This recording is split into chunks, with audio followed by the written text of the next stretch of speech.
Maintenant, on passe au règlement judiciaire. On a vu tout à l'heure que les modes juridictionnels sont de deux types. D'accord? L'arbitrage et les cours de justice. Donc, après avoir étudié l'arbitrage, on va voir le règlement judiciaire.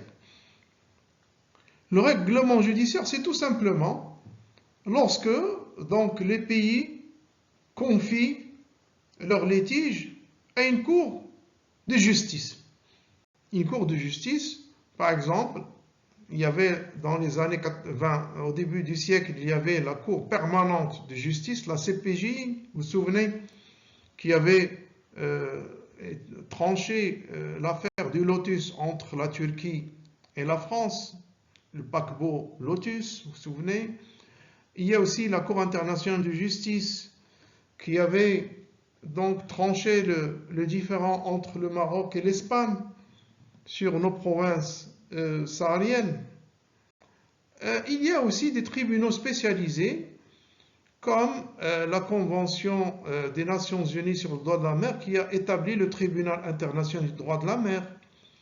Il y a aussi l'organe de règlement des différends de l'Organisation mondiale du commerce. Donc les États, ils ont la liberté de confier leurs litiges soit à une cour internationale générale, comme la Cour internationale de justice, mais si le conflit il a un aspect spécialisé, on va recourir à un tribunal spécialisé. Si c'est une affaire commerciale, on va recourir à un tribunal du commerce. Si c'est un problème concernant le tracé, par exemple, de la mer territoriale ou du plateau continental, il y a le tribunal de la Convention, le tribunal international sur le droit de la mer. Maintenant, par rapport à l'arbitrage, quelles sont les caractéristiques, les différences du règlement judiciaire? Alors tout d'abord, le règlement judiciaire se différencie de l'arbitrage par le caractère permanent. Donc la Cour, elle est permanente. La CIJ, l'ORD de l'OMC, le Tribunal international du droit de la mer, ce sont des cours permanentes avec le secrétariat qui fonctionnent. Ce ne sont pas, si vous voulez, des cours d'arbitrage ad hoc, c'est-à-dire qui naissent uniquement pour le conflit et qui disparaissent. On a vu tout à l'heure que les arbitres, ils sont désignés par les deux parties, on choisit les arbitres et puis on définit la mission de mandat. Et puis lorsque la sentence est prononcée, donc l'accord d'arbitrage disparaît. Donc on a vu aussi que même la CPJ, la Cour permanente d'arbitrage, est en fait une liste d'arbitres qui est utilisée donc, par les différents États. Donc la Cour internationale, les cours internationales sont permanentes. Ils sont institués avant même l'apparition du conflit. Donc l'organe judiciaire est établi antérieurement au conflit, aux différends, à la différence de l'organe arbitral qui est formé après la naissance du conflit. Troisièmement, les règles de fonctionnement, ils sont déterminées dans une convention multilatérale avant la naissance du conflit. D'où donc la permanence, on l'a vu tout à l'heure. Donc les parties au litige ne peuvent pas venir, par exemple, modifier la composition, les règles de fonctionnement de la cour en question. Mais on va voir que, donc, si par exemple la CIJ, si un pays n'a pas un national dans la Cour internationale de justice, s'il n'a pas un juge de sa nationalité, il peut choisir librement un juge qui va choisir. Mais donc la liberté de manœuvre, elle est très limitée dans les cours de justice. Ce n'est pas comme dans l'arbitrage où vous choisissez, chaque partie va choisir par exemple 2 arbitres et puis ils se mettent ensemble, s'entendent sur le président. Pour illustrer donc le mode juridictionnel, donc j'ai pris comme le professeur Bennani la CIJ, comme c'est la Cour internationale de justice la plus prestigieuse et qui a un aspect aussi, il traite de toutes les questions, qui est général. La Cour internationale de justice, la CIJ, dont le siège est à La Haye, en Netherlands, en Hollande, aux Pays-Bas, elle a été créée par la Charte des Nations Unies dans le chapitre 14. Il a succédé à la CPGI. C'est un organe donc permanent. Il est composé de 15 juges indépendants élus par l'Assemblée générale des Nations unies et par le Conseil de sécurité pour un mandat de 9 ans.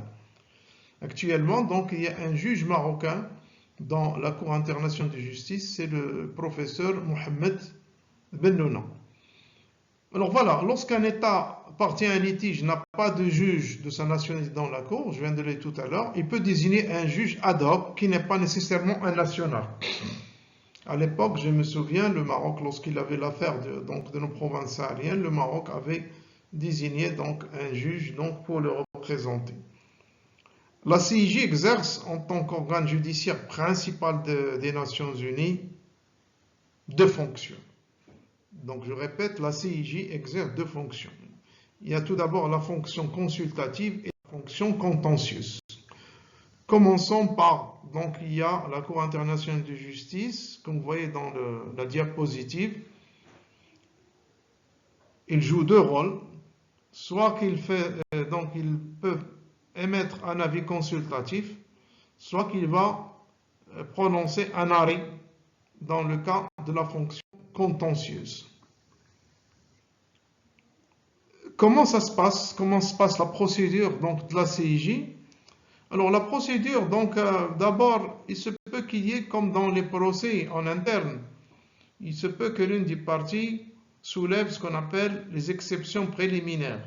Exception préliminaire, par exemple, la partie peut faire une objection, surtout le défendeur, la partie défenderesse peut se défendre et dire que, par exemple, le conflit qui a été soumis au tribunal n'est pas de la compétence de la Cour.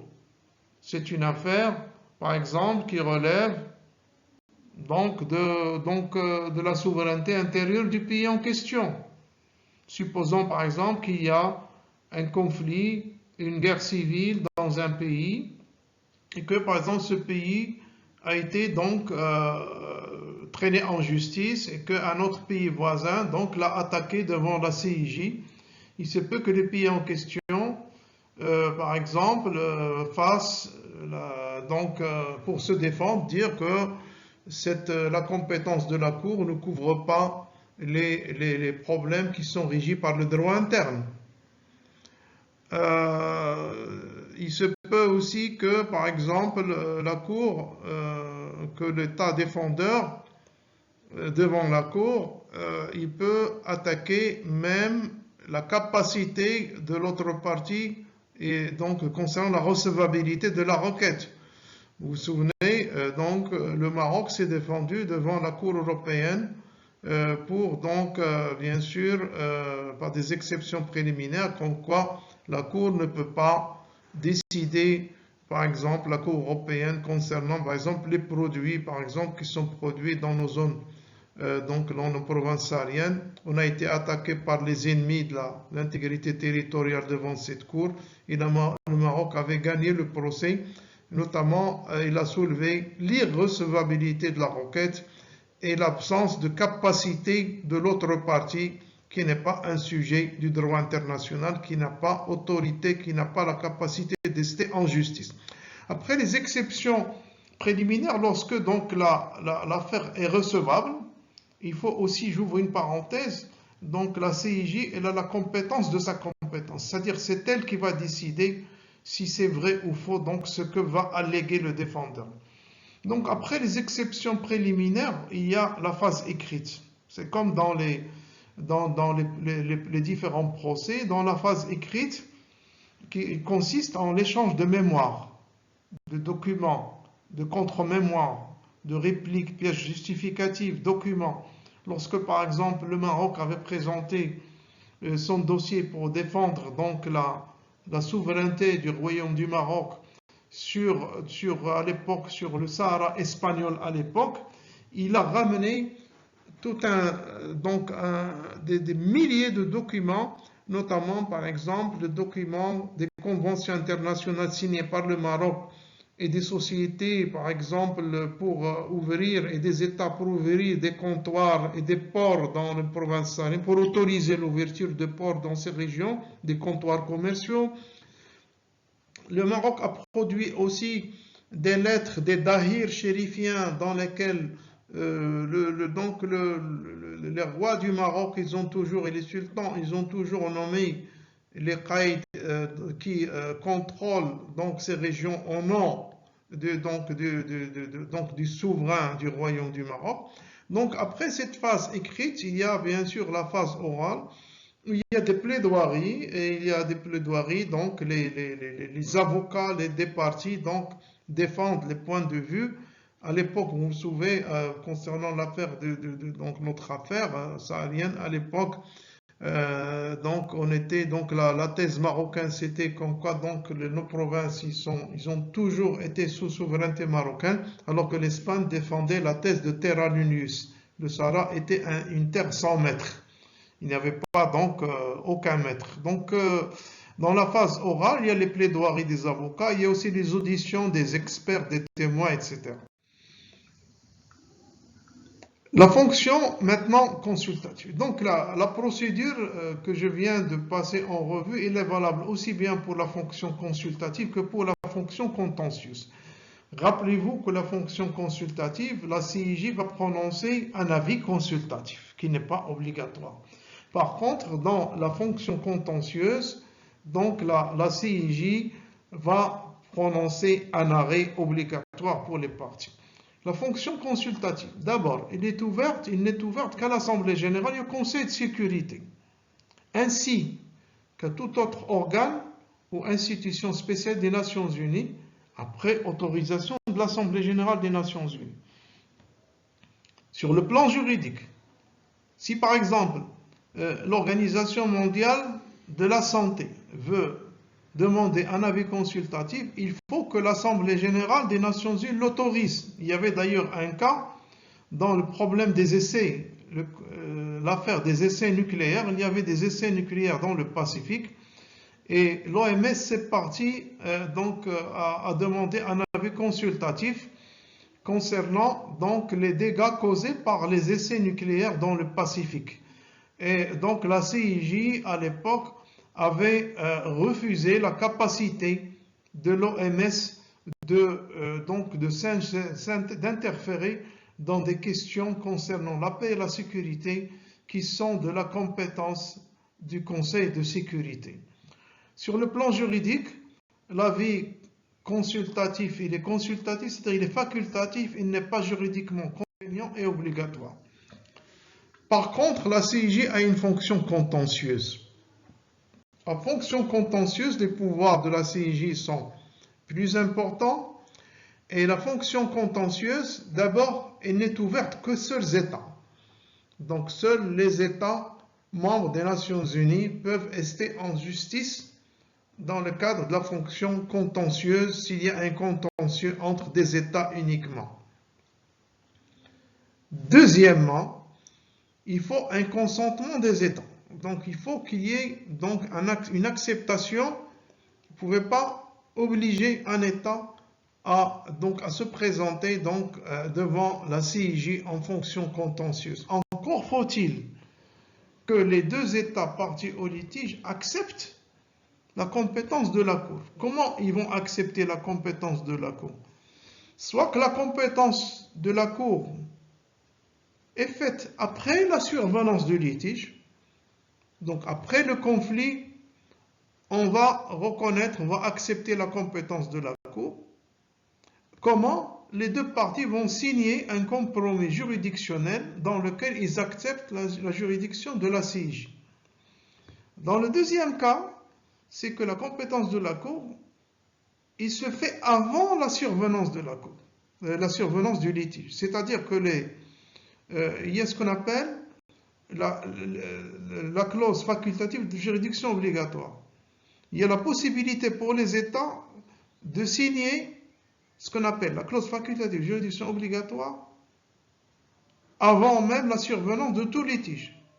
Par exemple, un pays peut adhérer à cette clause, ce qui fait que dorénavant, chaque fois qu'il y a un conflit qui survient entre ce pays-là et un autre pays qui est signataire de la même clause facultative juridiction obligatoire, automatiquement, donc, on va transmettre on va différer donc et soumettre donc le litige en question devant la CIJ. Deuxième cas où la compétence de la Cour est reconnue avant la survenance du conflit, c'est lorsque, dans les dispositions finales d'un traité, on souligne dans une clause dans le traité comme quoi tout conflit relatif à l'application ou à l'interprétation du dit traité, il est soumis à la Cour internationale de justice. Troisième caractéristique, l'arrêt rendu, il est obligatoire, il n'est pas facultatif. Contrairement à l'avis consultatif qu'on a vu tout à l'heure dans la fonction consultative, il n'y a pas d'obligation donc d'implémenter, de mettre en œuvre l'avis consultatif, mais l'avis consultatif généralement, il a une autorité morale, c'est-à-dire généralement les pays l'appliquent. Par contre, en fonction contentieuse, l'arrêt est rendu, il est obligatoire et définitif et sans recours. Il est d'ailleurs adopté à la majorité des juges. Il y a 15 juges, donc ils votent. La majorité des juges, donc ils vont voter. Donc des juges présents. S'il y a par exemple une égalité, par exemple il y a une égalité, 7 par exemple juges optent pour option A et 7 pour option B, donc l'avis du président, il est prépondérant en cas de partage des voix. Bien sûr, il y a une possibilité de demander une demande d'interprétation. Si par exemple l'avis n'est pas clair ou il est susceptible d'être interprété de différentes façons par les parties peuvent faire un recours en interprétation auprès de la même Cour internationale de justice. L'arrêt, il a l'autorité relative de la chose jugée, ça veut dire qu'il est obligatoire contre les parties au litige et par rapport exclusivement au cas qui a été, donc au cas d'espèce pour laquelle il a été décidé.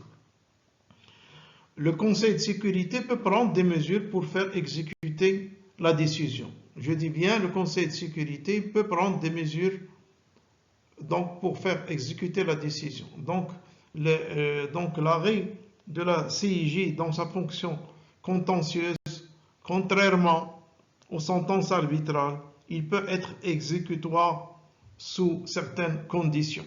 Donc c'est là un petit peu les grandes lignes des modes de règlement de différents.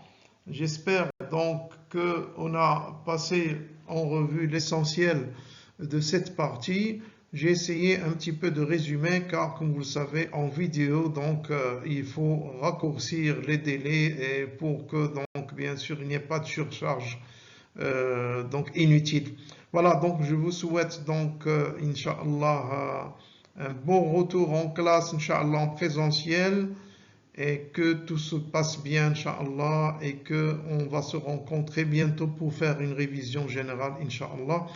Je verrai avec donc, les délégués s'il y a des questions de part et d'autre des étudiants. Je pourrai ouvrir un canal pour les questions. Donc, je vous souhaite donc bonne chance, Inch'Allah, dans les examens, mais on va se voir, Inch'Allah, avant